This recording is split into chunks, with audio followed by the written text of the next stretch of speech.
Greetings, Captain. This is a review of a Blade Runner 2049. It will contain plot spoilers. I'll let you know when the spoilers happen. So yeah, and I'll watch that part. Kind of tough to do it without explaining it, you know. Spoilers. So yeah, Blade Runner 2049 review. Yeah, it's a neo-noir sci-fi movie. It's got 88% of Rotten Tomatoes. The critics seem to like it. It pushes the same buttons the original pushed. Critics didn't like the original. It became a cult classic. It started out in around 82. And there's still heated debate among the geek culture about the film, although it is definitely the inspiration for many other neo-noir movies and such. Philip K. Dick was, of course, the Android's Dream of Electric Sheep guy that this was based on. The cyberpunk stuff comes from this, which was William Gibson later, which became things like Neuromancer and Johnny Mnemonic and things like that. Ghost in the Shell, The Matrix, all these other things that came out much later. This was the first, the original Blade Runner. This is the sequel. So will the sequel actually make a new generation look at it and go like, oh, well, that's going to like inspire us to do something different? Well, it might. They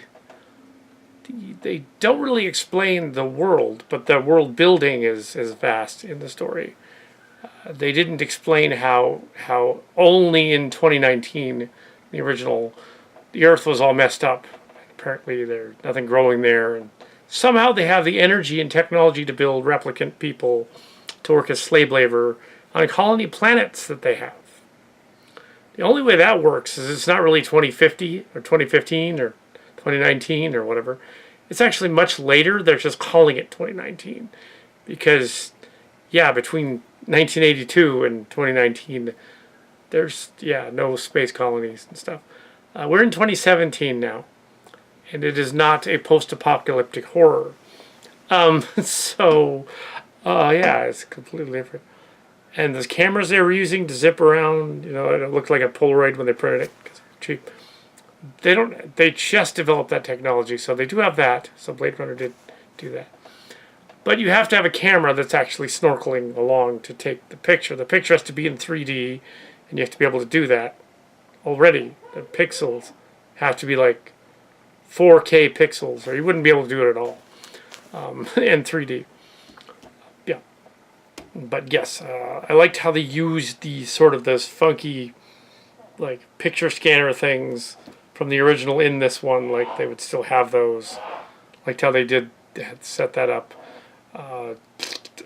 But 30 years later, you wouldn't think they would really have them. They used holograms more in this one because they really didn't think of holograms in the first one. Ghost in the Shell thought of it later on. But yeah, they would have that too. They would have holograms and holodecks and things like that. They'd also have somebody designing a lot of that world in their bubble thing that would be going on. There would be the Terrell Corporation in the story that makes the replicants. It crashed. There was apparently a EM pulse or something happened, and all the computers on the Earth were screwed in 2020 or so, 2021, leading to collapse of the corporation. It was probably a rebellion thing with the replicants.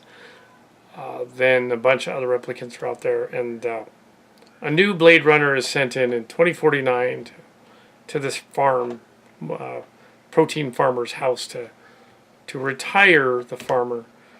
Spoiler, what a plot element, spoiler. But he discovers on the property the bones of a woman that's been buried there, who was pregnant, and they reveal who that is in the story. I'll give that away later. But yeah, so he goes on this case, and the police chief lady tells him not to. Tells him to put it away because apparently she got a call from the new corporation guy, and he told him not to follow through with the case. Don't do anything with it. Meanwhile, the evil corporation sends, the new corporation sends a replicant to the police station to retrieve the bones, so that they're apparently there's something big about the bones. Yeah, that would give away. Yeah, spoilers. The review will contain spoilers because there's no way not to explaining the Wire story. So yeah, and Ryan Gosling's character Kay is in love with his computer hologram lady that he's got, and he meets a real girl, but she's not interested. And then later she is. So that scene is kind of like in Her from a year or two ago. Her, that movie with Joaquin Phoenix. Kind of like that. So he says sorry, basically. But she's a holographic hologram. I assume also that is also able, not just a hologram, but an energy hologram. So it's like on Star Trek, with the Doctor on Star Trek. He can touch things and do surgery and manipulate objects and everything, because it's photons and force fields and matter. Yeah. So I'm assuming that yes, he can have sex with it. Though, yeah. Anyway, so yeah, the Blade Runner noir movie. So, all right. Yeah, it's kind of tough to do anything more without spoiling some of the movie. I can tell you was annoying about the movie. What was annoying about the movie was that in this theater, it was about half packed. It was a special early screening. It was fun being an early screening again.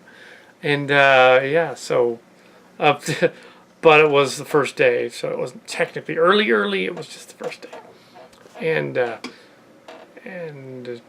yeah, I had to go up to get up to the restroom a couple times during it. It's very long. It was over 2.5 hours, 2 hours 44 minutes, long movie. To rush in and rush out. But yeah, I missed a few little scenes, but they weren't. I don't think they were crucial. Yeah. So basically, he's the look and the feel is there, but the theater doing the production, it was one of those sort of a XD theater, sort of like it's not THX, but it's kind of imitating it. And they decided that every time a spinner raced by, or the music crescendoed, or something noirish was happening over the rainy landscape, rainy Los Angeles. I wonder where they're getting that from. Anytime that happened, they kicked the sound up to 11, so it's like.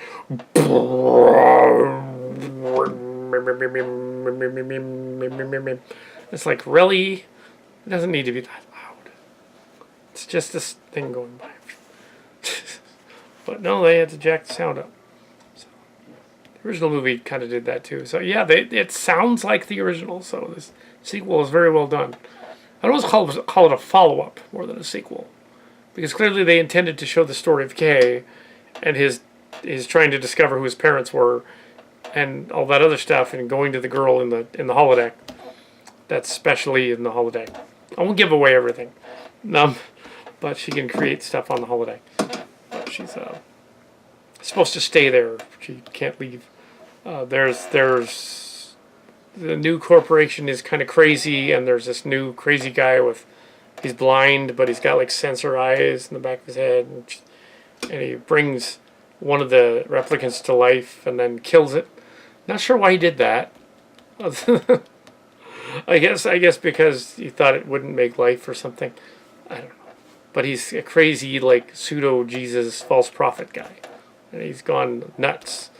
More nuts than the Terrell guy, I think. But yeah, I think they could figure all of this out. But yeah. They make it look like in the trailer that Harrison Ford's character is in the movie throughout. But actually, he's not. Another nitpick. He's not. He's in the third act. And he's introduced in the third act. Because the hero has to go on the hero's journey until he discovers the mentor. The Harrison Ford character. Yeah, so it's the hero's journey. He goes to Las Vegas to find him. The ruins of the looks like the MGM or something. So yeah, and of course the replicant army and the other army follow him there, and there's a big gun battle. The spoilers. Now I'm going to get to spoilers. So at this point, if you know, spoilers, because I'm going to talk about the whole movie. The the body that they found, the bones, is the bones of Rachel, the character from the first one, and she was pregnant with twins, kind of like Star Wars Episode 1 a little bit, except in this case, one of them died and one of them lived, and they were both at an orphanage, and Ryan Gosling's character has to go to the orphanage, Kay has to go to the orphanage, figure out where that came from, but someone has already beaten them there, and he's taken away the notes from the, ripped the notes out of the logbook. There was a physical logbook.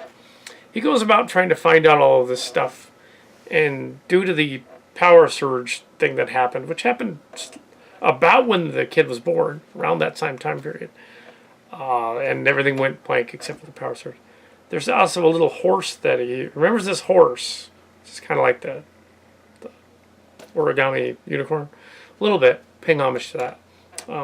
But yeah, so he thinks it's him, kind of. So we get to find out that is it him, or who's his twin sister, or is it both? Did they just erase it so he didn't think it was? Because the very beginning of the story, they established that Kay is a replicant. So spoiler. So he's one of the newer models. He can bleed and he can get hurt and stuff, but he's strong. The new replicants aren't slaves; they're workers. So I guess they're indentured servants. They have found 9 planets, and yet Earth is still messed up. I guess the one that's off the shoulder of Orion is one of the Orion stars. Would be a closer. I'm not sure if they've said, but I know about that area of space from my sci-fi stories. And the closest one would probably be either 40. Well, it'd be an Ursa Major. Let's think of an Orion one. Z Orionis, Chi Orionis, which is about 30 light years away. Could be that one. One of the planets. They didn't say, but could be. Anyways, so, but it wouldn't be Betelgeuse because, but apparently that's what the guy meant. It went nova. Didn't say it in the movie, but it had to be Betelgeuse because the only star that's about to erupt over there is that one. So, yeah, the supernova didn't do it to Earth, though. That doesn't make sense. That's maybe not the case. Maybe the blackout is the supernova. That'd be cool. But it'd be a coincidence then.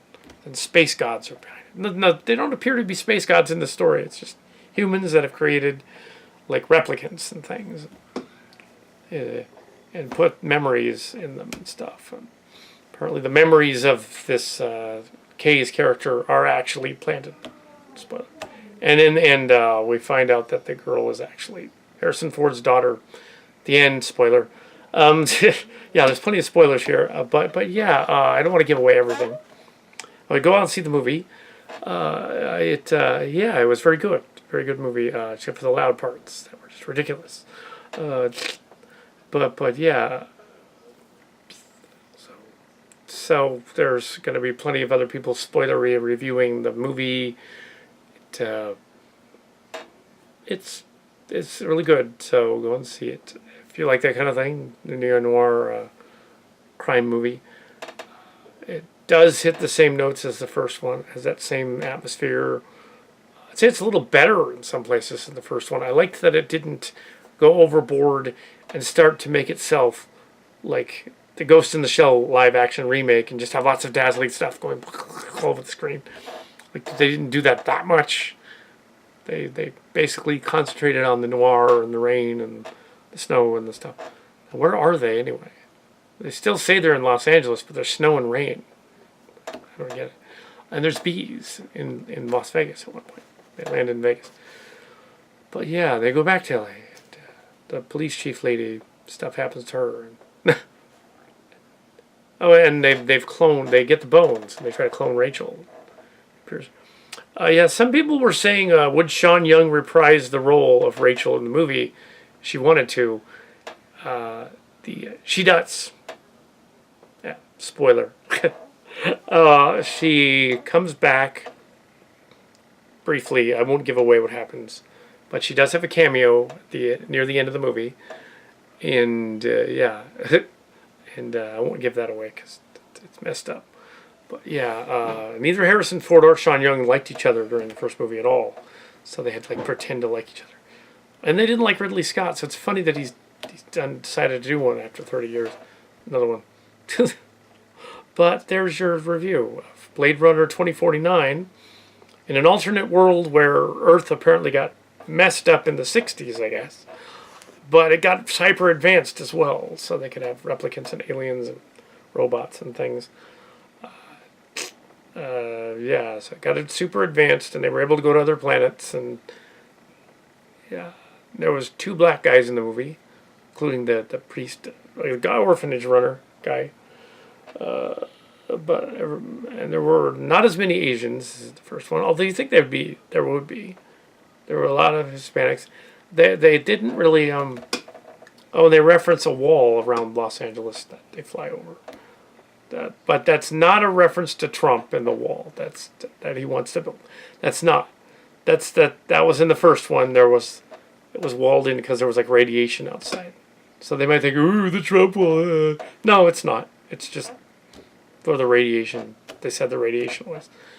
Yeah, because it's like a dome or something. Yeah, which they fly over anyway, so apparently it's not that bad. But yeah, so yeah, Blade Runner 2049. It's cool. Go see it. This review contains spoilers, so if you didn't want to, I will say it contains spoilers. We had, let's see, trailers.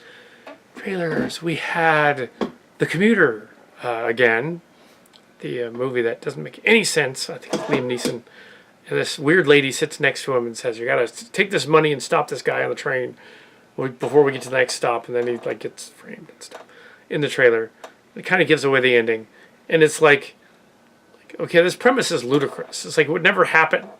If I was on a commuter train, I'd be like, this weird lady sits next to me and says, "Find $70,000 in the trailer." I'd be like, no,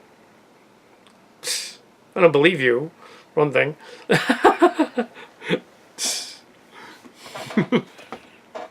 And they showed also The Foreigner, which was the Jackie Chan comes back and kicks ass to defeat the bad guy. Yeah. They showed some boring videos, but that was before. That was not really part of it. Taylor Swift comedy. Some other stuff. And the lady, a veteran movie is coming out. That looks kind of, okay, whatever. But Shania Twain or somebody. But yeah, singing song. And what else was there? Some other movie that was not interesting. But yeah, this was film noir. This was another groundbreaking film noir movie, showing lots of like reality and destiny, and what is reality, and what is self, and what is things like that, and what is a messiah and what is not, and the parable of Rachel, who wanted to be pregnant, who could not be pregnant, but then God said she was. That's in there. There's some Bible parables all over the place. It's fun, but it does beg the question, though. There's a couple of questions for this movie. It begs a couple of questions. If humans can breed with replicants, why didn't they just do that by accident at some point? Why is Deckard's character thus the Messiah that begats the other creature? And more to point on it, when they had Deckard knocked out, why didn't they just steal his DNA from his sperm, put it in the clone, and see what happens? Maybe they did, maybe they didn't. But yeah, that would still work. If she died in childbirth, apparently. So it would work. But yeah, maybe they all die in childbirth. I don't know. But yeah, if they're that perfect a creation, they totally can reproduce. So and the other nagging question was that Ridley Scott, at the end of the director's version, of the first movie implied that Deckard was a replicant himself. If that's true, it was just two replicants reproducing. This movie implies that Gosling's character has sex with the lady playing the avatar of his girlfriend, who is a computer, but there's a lady that shows up to have sex with him. Maybe she gets pregnant. I don't know. That would also imply that replicants can reproduce. Maybe they can anyway. That the twist is that they totally could. Because if humans built them, maybe they built them that good. Yeah. But Deckard does not indicate in the story that he's a replicant. So that Ridley Scott thing added on the end in the director's cut, in this version, that's not canon. Anyway, that's my review of Blade Runner 2049.